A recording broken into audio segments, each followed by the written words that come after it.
Yirmiyahu, Jeremiah chapter 3. Adonai says, If a man divorces his wife, and she leaves him and marries another man, then if the first one marries her again, that land will be completely defiled. But you prostituted yourself to many lovers, yet you want to return to me, says Adonai. Raise your eyes to the bare hills. Take a look. Where have you not had sex? You sat by the roadsides waiting for them, like a nomad in the desert. You have defiled the land with your prostitution and wickedness. For this reason, the showers have been withheld. There has been no rain in the spring. Still you maintain a whore's brazen look and refuse to be ashamed. Didn't you just now cry to me, My father, you are my friend from my youth? Thinking, he won't bear a grudge forever, will he? He wouldn't maintain it right to the end. You say this, but you keep doing evil things. You just do whatever you want. In the days of Yoshiyahu the king, Adonai asked me, Have you seen the things that backsliding Israel has been doing? She goes up on every bare hill and under every green tree and prostitutes herself there. I said that after she had done all these things, she would return to me, but she hasn't returned. Meanwhile, her unfaithful sister Yehuda has been watching. I saw that even though backsliding Israel had committed adultery, so that I had sent her away and given her a divorce document, unfaithful Yehuda, her sister, was not moved to fear. Instead, she too went and prostituted herself. The ease with which Israel prostituted herself defiled the land, as she committed adultery with stones and with logs. Yet in spite of all this, her unfaithful sister Yehuda has not returned to me wholeheartedly. She only makes a pretense of it, says Adonai.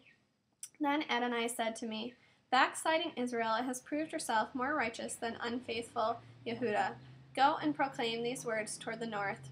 Return, backsliding Israel, says Adonai. I will not frown on you, for I am merciful, says Adonai. I will not bear a grudge forever. Only acknowledge your guilt, that you have committed crimes against Adonai your God, that you were promiscuous with strangers under every green tree, and that you have not paid attention to my voice, says Adonai.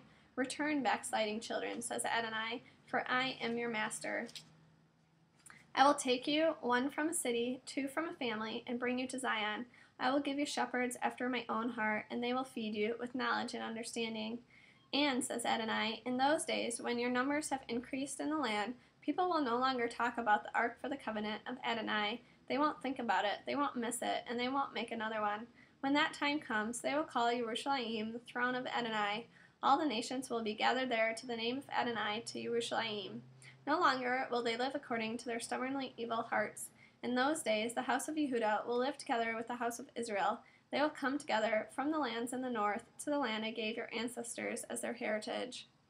I thought that I would like to put you among the sons with inheritance rights and give you a pleasant land, the best heritage of all the nations. I thought that you would call me my father and never stop following me.